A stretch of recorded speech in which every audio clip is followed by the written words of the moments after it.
Selamat pagi, perkenalkan, saya Sagung Intan Saraswati. Saya dari Dokter Muda, Stase Anestesiologi dan Terapi Intensif, FK Unut RSUP Sangla Denpasar, periode 6 September sampai 17 Oktober tahun 2021. Jadi sekarang saya akan membawakan materi tentang Critical Care Medicine.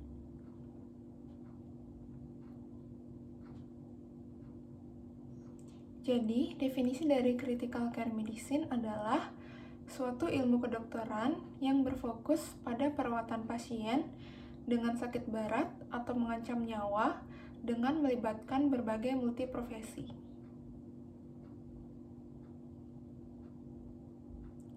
Lalu pada slide selanjutnya saya akan membahas tentang ICU atau Intensive Care Unit.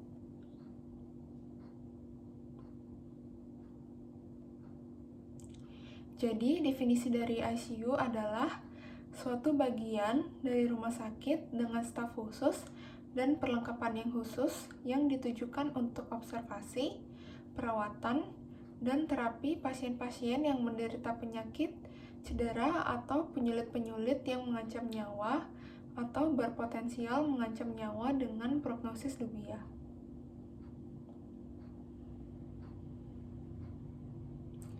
Lalu, apa saja tipe-tipe dari ICU? Yang pertama itu ada General ICU, lalu ada Cardiac ICU, lalu ada Respiratory ICU, lalu ada Medical ICU, lalu ada Surgical ICU.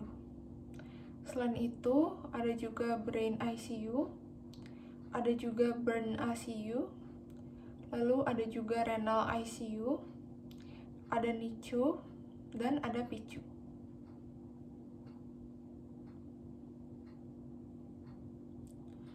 Lalu, klasifikasi ICU berdasarkan Australia and European College of Intensive Care Medicine.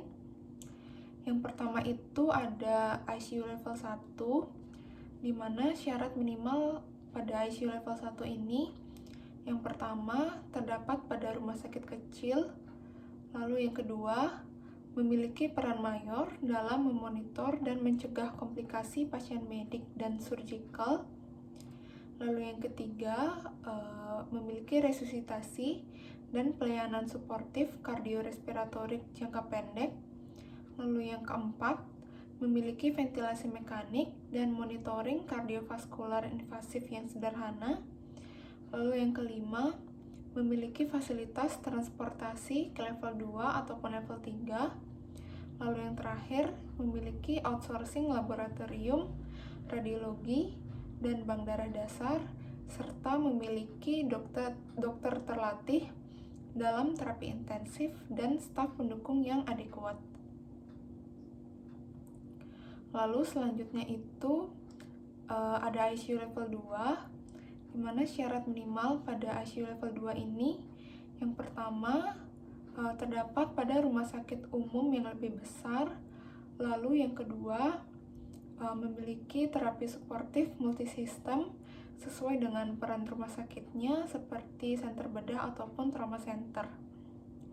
Lalu yang ketiga memiliki petugas medis yang siap di tempat dan akses ke fasilitas farmasi, patologi, dan radiologi, tetapi tidak diharuskan memiliki semua bentuk terapi dan pemeriksaan yang kompleks, seperti misalnya kardiologi intervensi dan bedah jantung.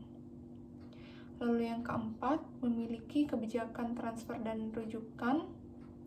Yang kelima, memiliki peralatan penunjang kardiorespiratorik untuk jangka panjang, konsultasi dengan dokter atau on-call, memiliki fasilitas ICU yang komprehensif, dan memiliki bank darah on-site. Lalu yang terakhir, memiliki konsultan terapi intensif, contohnya itu kepala ICU, dan minimal terdapat 1 orang spesialis. Lalu yang terakhir ada ICU level 3, di mana syarat minimal pada ICU level 3 ini yang pertama terdapat pada rumah sakit rujukan besar atau tersier. Yang kedua, seluruh aspek pelayanan intensif yang diperlukan sampai periode yang tidak dapat ditentukan itu harus ada. Lalu yang ketiga, memiliki pusat edukasi dan riset.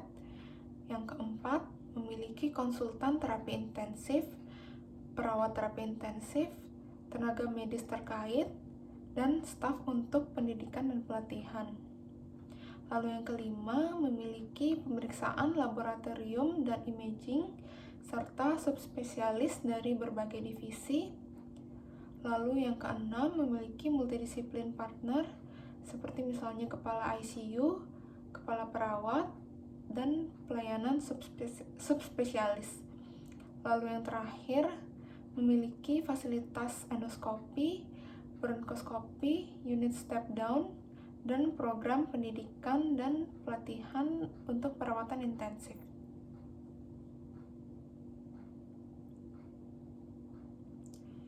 Kriteria masuk ke ICU itu diprioritaskan berdasarkan 3 kelompok. Ada prioritas 1, prioritas 2, dan prioritas 3. Lalu saya akan membahasnya lebih lanjut. Yang pertama itu ada prioritas 1, di mana pada prioritas 1 ini merupakan kelompok pasien dengan sakit kritis, tidak stabil, yang memerlukan terapi intensif dan tertitasi, seperti dukungan atau bantuan ventilasi dan alat bantu suportif organ atau sistem yang lainnya. Lalu infus obat-obatan yang vasoaktif kontinu, lalu obat anti-aritmia kontinu, dan pengobatan kontinu yang tertitasi. Lalu contoh pasien pada prioritas 1 ini adalah pasien pasca bedah kardiotoraksik, pasien dengan sepsis berat, pasien dengan gangguan keseimbangan asam basa, dan elektrolit yang mengancam nyawa. Lalu selanjutnya itu adalah prioritas 2, di mana pasien pada golongan ini memerlukan pelayanan pemantauan canggih di ICU sebab sangat berisiko bila tidak mendapatkan terapi intensif yang segera. Contohnya itu pemantauan intensif menggunakan pulmonary arterial catheter. Contoh pasien pada prioritas 2 ini adalah pasien dengan penyakit dasar jantung paru, pasien dengan gagal ginjal akut dan berat yang telah mengalami pembedahan mayor. Lalu yang terakhir itu ada prioritas 3, di mana pada prioritas 3 ini merupakan pasien golongan sakit kritis yang tidak stabil status kesehatan sebelumnya, penyakit yang mendasarinya atau penyakit akutnya secara tersendiri ataupun kombinasi, di mana kemungkinan sembuh dan atau manfaat terapi di ICU pada golongan ini sangat kecil.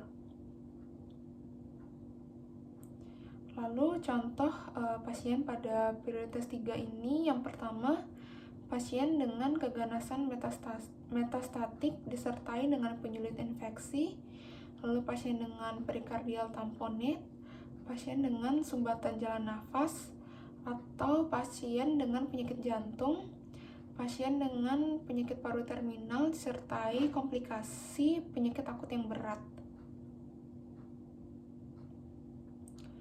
Lalu terdapat pengecualian dengan pertimbangan yang luar biasa dan atas persetujuan kepala ICU, indikasi masuk pada beberapa golongan pasien bisa dikecualikan dengan catatan bahwa pasien-pasien golongan demikian sewaktu-waktu harus bisa dikeluarkan dari ICU agar fasilitas ICU yang terbatas tersebut dapat digunakan untuk pasien prioritas 1, prioritas 2, dan prioritas 3. Di mana pasien yang tergolong demikian contohnya itu yang pertama, pasien dalam keadaan vegetatif permanen. Yang kedua, pasien yang memenuhi kriteria masuk tetapi menolak terapi tunjangan hidup yang agresif dan hanya demi perawatan yang aman saja. Lalu yang terakhir adalah pasien yang telah dipastikan mengalami mati batang otak, di mana pada pasien-pasien seperti ini dapat dimasukkan ke ICU untuk menunjang fungsi organ hanya untuk kepentingan donor organ.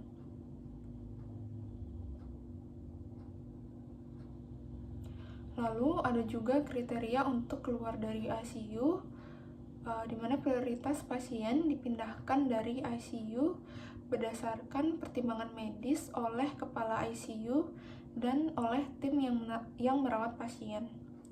Di mana contoh dari kriteria keluar dari ICU, yang pertama itu jika tidak lagi dibutuhkan terapi intensif. Yang kedua, jika pemberian terapi intensif gagal. Dan yang ketiga, bila kemungkinan untuk pulih itu sangat kecil atau bila keuntungan terapi intensif sangat sedikit.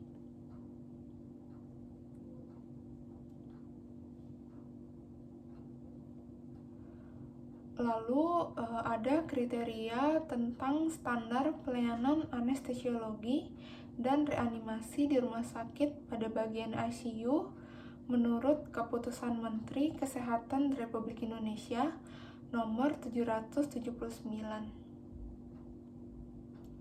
Yang pertama, perencanaan ICU harus memenuhi standar. Yang kedua, bentuk unit luasnya 16-20 meter persegi untuk setiap tempat tidur, dan jarak ideal antara tempat tidur itu 2,5 meter. Lalu yang ketiga, dilengkapi tempat cuci tangan yang cukup besar dan dalam. Lalu yang keempat, kamar isolasi harus dilengkapi dengan tempat cuci tangan dan ganti pakaian. Lalu yang kelima, penerangan harus cukup. Yang keenam, tempat tidur dilengkapi pagar sisi kiri dan kanannya serta dapat dirubah posisinya. Lalu yang ketujuh, titik keluar sumber oksigen, udara tekan, dan penghisap sentral ada di dekat setiap tempat tidur. Dan yang terakhir, suhu ruangan harus disesuaikan dengan kebutuhan pada pasien.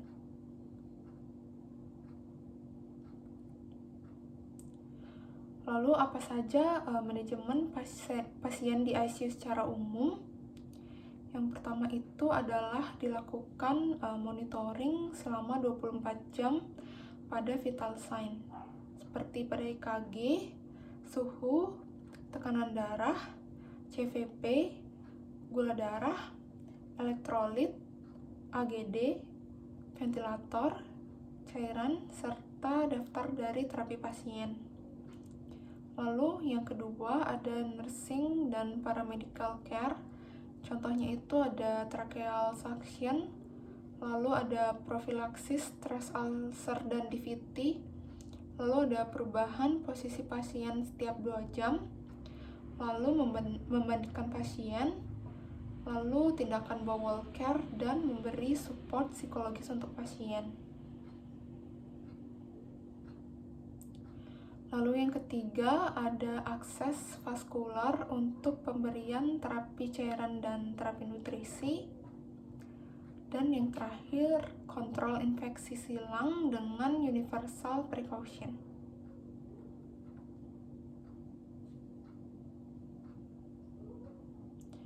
Lalu kemampuan minimal pada ICU itu yang pertama adalah tindakan resusitasi jantung paru, lalu tindakan pengelolaan jalan nafas, pemberian terapi oksigen,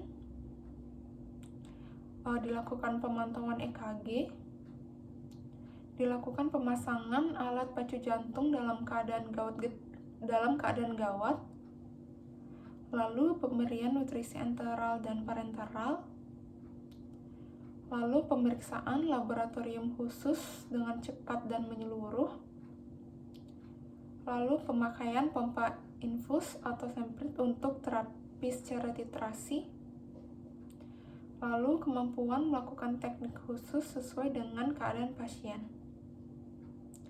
serta memberikan bantuan fungsi vital dengan alat-alat portable selama transportasi pada pasien dalam keadaan gawat.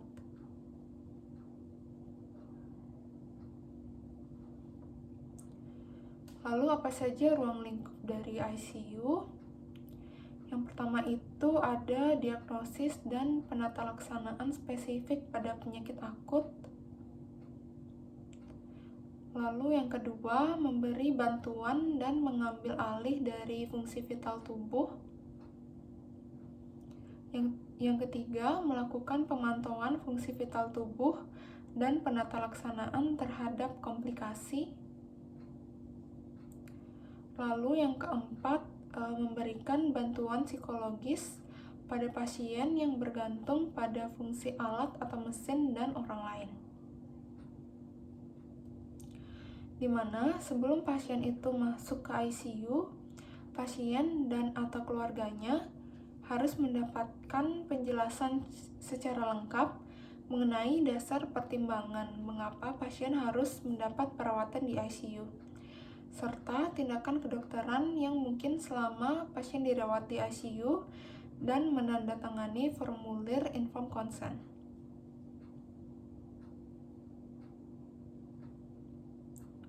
Lalu selanjutnya adalah perlengkapan medis yang terdapat pada ICU. Yang pertama itu ada sumber oksigen yang berupa tabung atau silinder atau titik oksigen sentral yang dilengkapi dengan katup penurunan tekanan atau regulator dan flow meter. Lalu yang kedua ada alat pelembab atau humidifikasi oksigen, pipa karet atau pipa plastik yang dilengkapi dengan kanula nasal dan sungkup muka. Lalu yang ketiga ada suction atau alat penghisap lendir portable atau titik hisap sentral. Lalu yang keempat ada alat resusitasi yang terdiri dari kantong sungkup muka, misalnya amubek atau air viva. Lalu ada laryngoskop dengan blade berbagai ukuran. Lalu ada pipa jalan nafas, oronasofaring, dan pipa trakeal dengan berbagai ukuran. Lalu ada pembuka mulut, contohnya itu Ferguson mouth gag. Lalu ada penghubung pipa atau tube konektor dan stilet. Lalu selanjutnya yang kelima ada stetoskop, tensimeter, dan termometer. Lalu yang keenam terdapat alat monitoring yang hendaknya itu dapat memperlihatkan waveform dan angka dari elektrokardiogram atau EKG, tekanan darah, nadi, dan saturasi dari oksigen. Lalu yang terakhir itu ada alat infus yang terdiri dari set infus, kateter vena, lalu ada jarum suntik dengan berbagai ukuran, kapas, lalu antiseptik, plester, pembalut, dan gunting. Serta terdapat juga defibrilator, troli, dan alat komunikasi atau intercom. Baik, sekian materi yang dapat saya sampaikan. Saya mohon maaf apabila terdapat kesalahan dalam penyampaian materi tersebut, dan semoga materi ini dapat bermanfaat bagi kita semua. Sekian dan terima kasih. Selamat pagi.